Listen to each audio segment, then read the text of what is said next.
Today on Mr. Media, that's mrmedia.com, I'll talk to Rob Elder about his new book, Last Words of the Executed. Stick around. Hey, did you know that you can listen to the latest Mr. Media show right on your phone with the Stitcher app? Stitcher's smart radio for your smartphone. Mr. Media is on demand and on the go with Stitcher. Download Stitcher for your phone today. Get the free app at www.stitcher.com. That's STITCHER.com. So much media, so little time. Who keeps track of it all? That would be me. This is Bob Andelman, and this is a Mr. Media interview. You know, MrMedia.com, MRMedia.com. The show is brought to you today by thepartyauthority.us. Planning a wedding, mitzvah, or corporate event? For any and all occasions, call the Party Authority nationwide at 1-800-DIAL-DJs. That's 1-800-342-5357, where one call does it all. So where was I before the commercial? Oh, yeah. Mr. Media is recorded live from the new media capital of the world, St. Petersburg, Florida.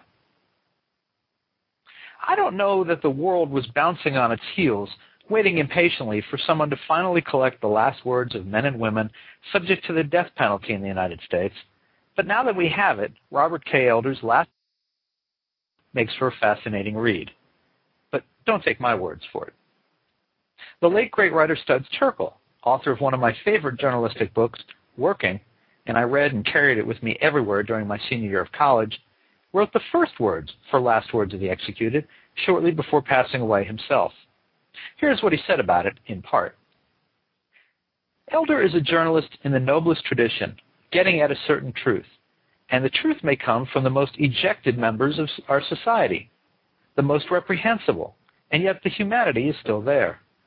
Perhaps there will come a time when a book such as this will no longer be needed, but will be remembered as a history of a prehistoric time. It's all moving stuff. Terkel went on to say that he found the book to be a poetry of sort. As for Elder, he's a journalist and a teacher at Northwestern University. This is his second trip to Mr. Media Radio. He was here before talking about something completely different. His websites, whenitwasover.com and itwaslovewhen.com. Rob Elder, welcome back to Mr. Media. Bob, thanks for having me. My pleasure, my pleasure. So, Rob, this is one of the strangest collections of work ever, and yet it's also one of the most compelling. Well, and I have to say, it's the websites you mentioned, itwasoverwhen.com and itwaslovewhen.com were a exact reaction to this. I had spent 7 years collecting these final words, and after 7 years, I needed a little bit of levity, so they're definitely related.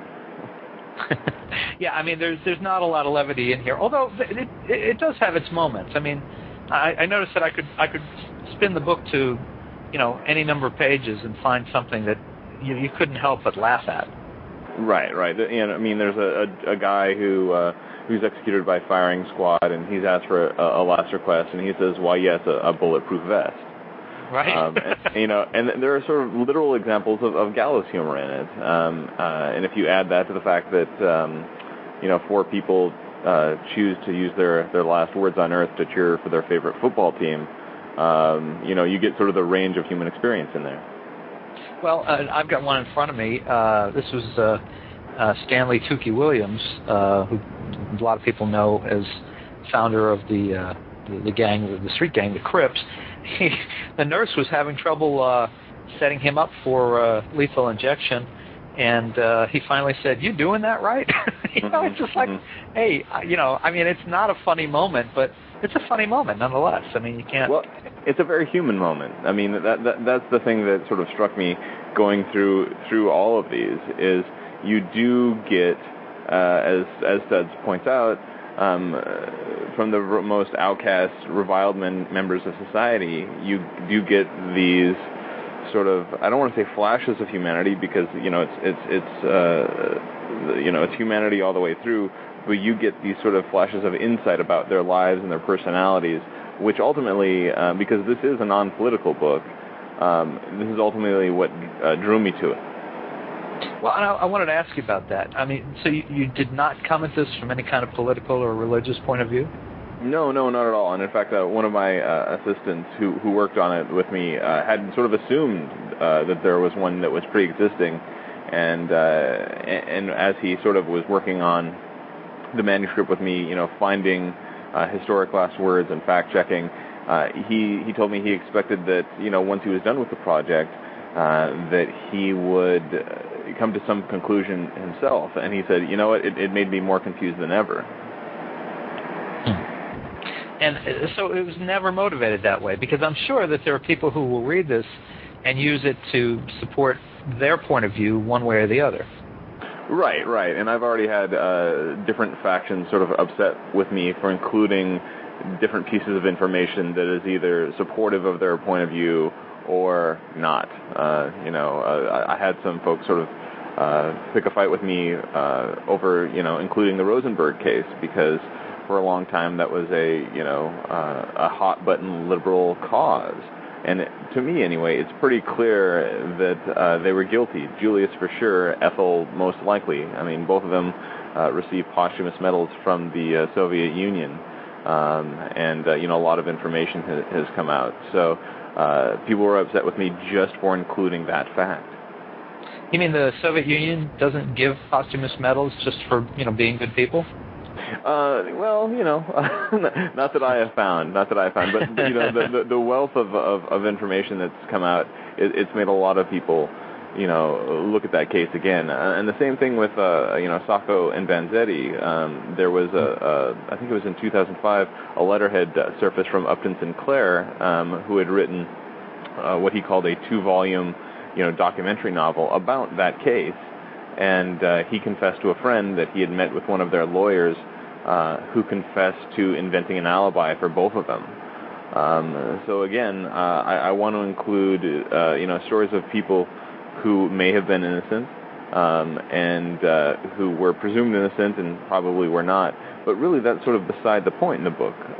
It really is. I mean, the people who are sentenced to die have 3 pieces of information that you and I don't, which is, the fact that they're going to die, the manner of their death, and the fact that their last words will be recorded for posterity. And the essential driving question is, again, if these are the most reviled, dangerous members of society, why does it remain a cultural value to record what they say? And did you come to a conclusion about that? Well, actually, that's sort of the question I leave up to the reader. So hopefully, in spending some time with the book, readers themselves come to that. So I'll turn the question to you. What did you come away with it? I didn't have an answer. I mean, as a journalist, I thought it was interesting to read all of them in one place. And Sacco and Vanzetti was interesting, not so much because of their words, but because of the postscript that you just discussed. That there was some more recent information about their guilt or innocence that was pretty damning. And there's sort of there's not a lot of that, because again, my central question wasn't about guilt or innocence, but it was about really could you be influenced by the last words? And some people have said, simply because I'm shining a light on this, it's automatically sympathetic, which I would say you haven't read the book. Yeah, I mean, I don't think there's any sense of you being sympathetic. Now, Studs Terkel, who wrote the introduction, he seemed to have a very clear point of view about the death penalty. Yes. Absolutely. And he was a wonderful supporter all through while the book was being written. It's a very hard book to actually get published. A lot of folks passed on it because either it was too dark or it didn't support their political agenda. And Studs, who was a friend and a mentor to me, had written this introduction. And there are about 2.5 paragraphs in that introduction where he boldly comes out against the death penalty, and as we talked about it, he says, you can cut this if you want. And I felt like, you know what? I asked you to do the introduction. It's your space. I'm going to let you say what you like. And so I did. But I think again, the weight of the rest of the book is a counterbalance to that. Well, it's hard too. I mean, I did a book a couple of years ago, and Michael Chabon wrote the introduction, and he said, you can cut it if you need to. And I thought, okay, let's see, am I going to cut Michael Chabon? And there was probably a moment where you thought, am I going to cut Studs Terkel? Am I feeling that bold about things? And the answer is pretty much no. You might alter a word here, or if there's a typo, or you might bring to someone's attention and say, I'm not sure if this is quite clear, but I don't know. Yeah. Well, and I don't know how you feel about it, but Chabon is one of those writers that I read, and I think, like, okay, I'm a writer, but I'm not a writer like Chabon is a writer. So, we're sort of in different classes of animals here. Yeah, it's exactly it. I mean, using him as an example, my wife was saying something yesterday about how she was reading his wife's blog or on Facebook or something about how his youngest kid had his bar mitzvah over the weekend. And I thought, see, no one is following my writing that closely that they know if my kid is, having a bar mitzvah this weekend. Mm-hmm. So, there's a different thing going on there. Yeah, definitely. So, and I have to ask, where did you come by your relationship with Studs Terkel? That's some pretty important company to be traveling in.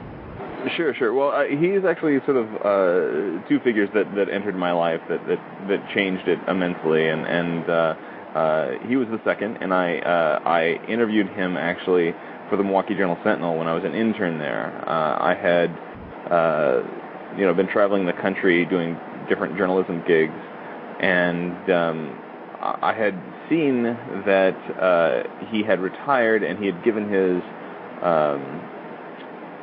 stash of interviews, thousands and thousands and thousands of interviews to the Chicago Historical Society, which is now the Chicago History Museum.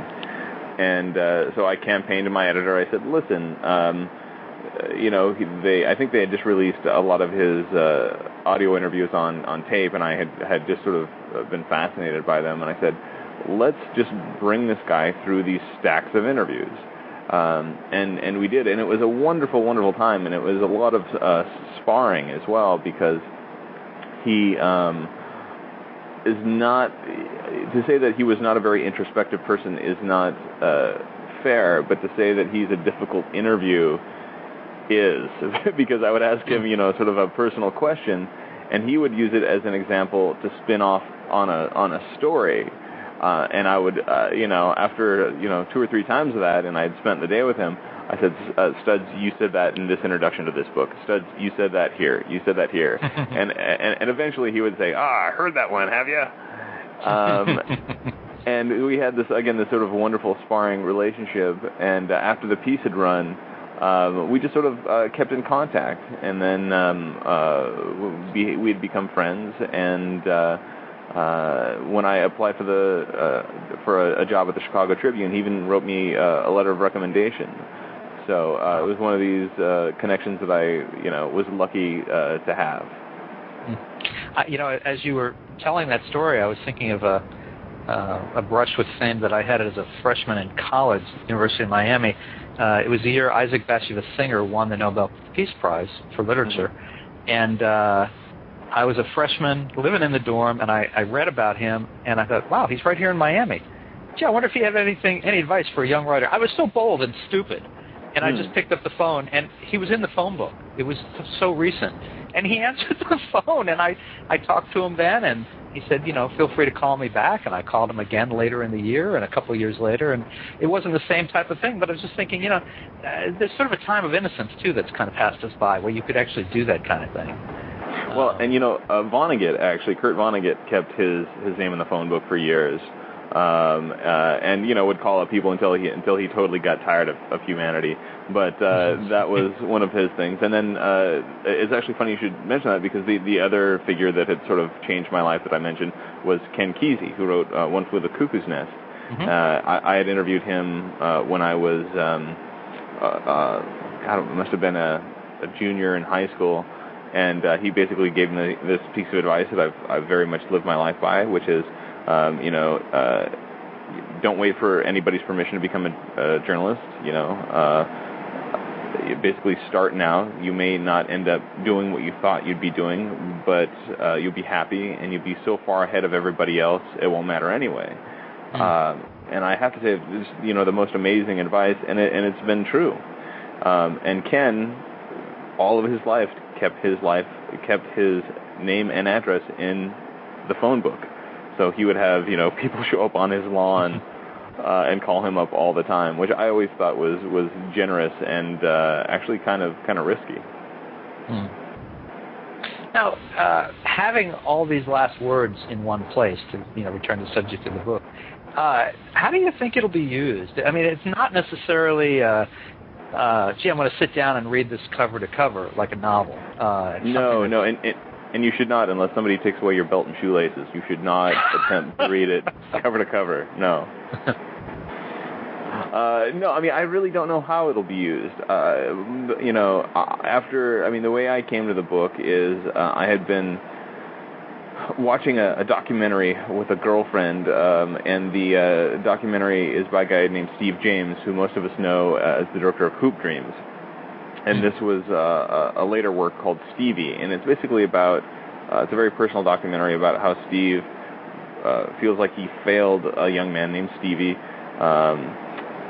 who was part of the Big Brothers Big Sisters program. You sort of get that undercurrent. So it's him going back and visiting this kid, and I'm giving a little bit of the book, or a little bit of the documentary away to say that somebody in the documentary ends up in jail. And my girlfriend at the time had been a lawyer for the Illinois prison system, and she says, you know what, I'm going to look him up, this prisoner. And I was just sort of fascinated by the amount of information that was available about him and about his case just on the internet.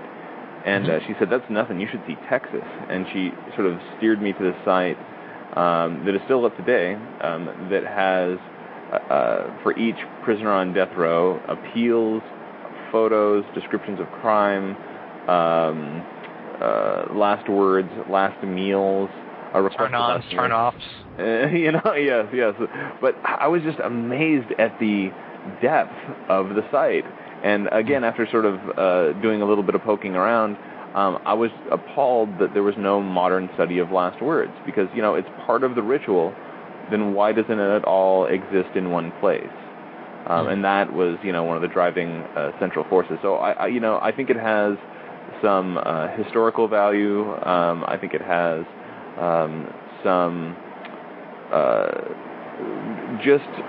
I don't know, some empirical value. Just, some place where you can find everything in one place. I will say, though, it's not encyclopedic. Since pre-colonial times, 16,000 people have been executed on these shores. So by no means do the 1,000 in my book, represent the total sum. But it's a start. Well, I want to ask you about that. A lot of people obviously have been executed in this country, and in the first section of The Noose, you go back pretty darn far. But how do you decide who makes the cut and who doesn't? I mean, who's memorable? Who's like the guy who quoted from Bill and Ted's Bogus Journey, and who's not? And that quote is, you may be a king or a street sweeper, but we all dance with the Grim Reaper. Right. Basically, I just wanted to get a representative sampling. So, for example, the book begins in the 1600s, and you begin with the folks who've been called the Boston Martyrs. Basically, they were executed in Boston Common by the Massachusetts Bay Colony simply for being Quakers. That was really it.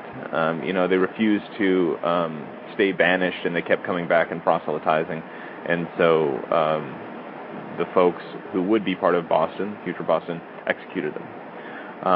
And then, of course, you get criminals from that era. A little while later, you get the accused Salem witches. And I think we forget, it's more than just, the Crucible. It's more than just the Arthur Miller play. 19 people were hanged to death. So it was. The book is arranged by method of execution. So it goes, hanging, firing squad, gas chamber, electric chair, and of course, finally lethal injection. And that sort of gives a rough chronology. There are some overlapping chronology in there, but what I hope that achieves is you get a sense of how last words have changed. Because, for example, especially when hangings were public events, there's very much a sense of oration, or of speaking to the crowd. And then as executions went behind prison walls, they're more intimate, and you can hear people talking directly to victims' families and their own families. And that was really what I wanted to capture in my selection. Rob, did you come away from this at all thinking that we would be served by executions becoming public again, or are leaders protecting us from something we don't need to be protected from? I think there are actually a couple of people in the book who campaigned to be publicly executed. There's a guy, if I can find him here, who talks about being executed, and if this really is a public good, then the public should see it. And in fact, if you'll indulge me here, this is a guy named Edward J. Brislane, and he was executed February 11th in 1921.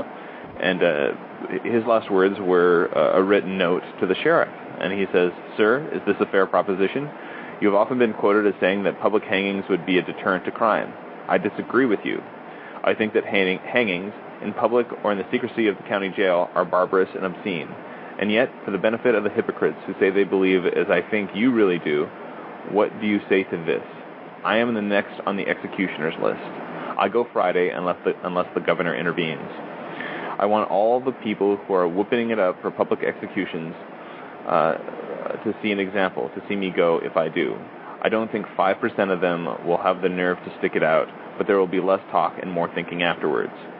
I suggest on this, if you must hang me, do it in Grant Park and invite the world. Yours sincerely, Edward Brislane."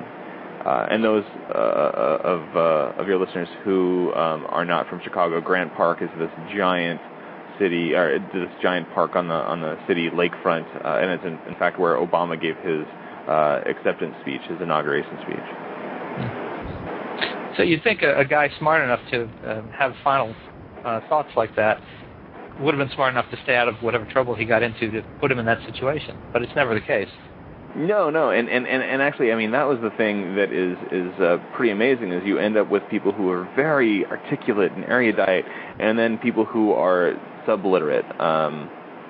Again, I don't have hard and fast statistics, but I would say most of them don't have a high school diploma. But you end up with people like a guy named H.H. Holmes, who was he's the devil in Eric Larson's Devil in the White City, and he sort of gives this very interesting final speech about who I'm guilty of this, but I'm innocent of this, and if you'd be so kind, remember me for this. And in fact, if I can find it here. Gentlemen, I have very few words to say. In fact, I would make no remarks at this time, except that by not speaking, I would appear to acquiesce in my execution. So, again, he's even sort of aware of the ritual itself, Mm-hmm. And he says, "I only wish to say that the extent of my wrongdoing in taking human life consisted in the death of 2 women, they having died at my hands as the result of criminal operations. I wish to state here, so that thereafter there can be no chance of misunderstanding hereafter, that I am not guilty of taking the lives of any of the Pitzel family, the 3 children and Benjamin the father, of whose death I was convicted, and for which I am today to be hanged. That is all I have to say." And again, that is Herman Webster Mudgett, best known as H.H. Holmes. And for those who haven't read the book, Holmes killed more than 20 people in his hotel on Chicago's South Side and sold the remains to medical schools. It's understandable that he instructed that his body be cemented in his coffin to fend off grave robbers.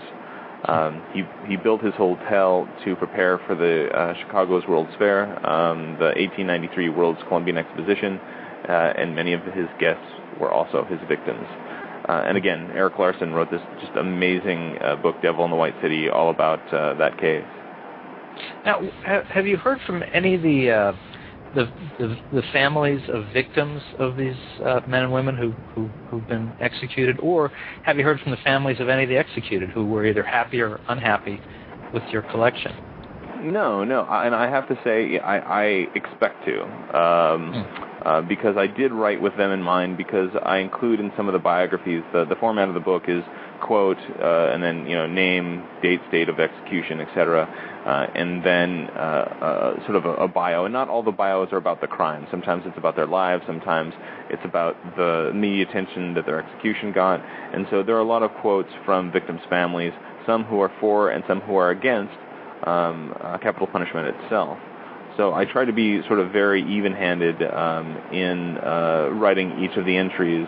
So hopefully it would be very hard for someone to be offended.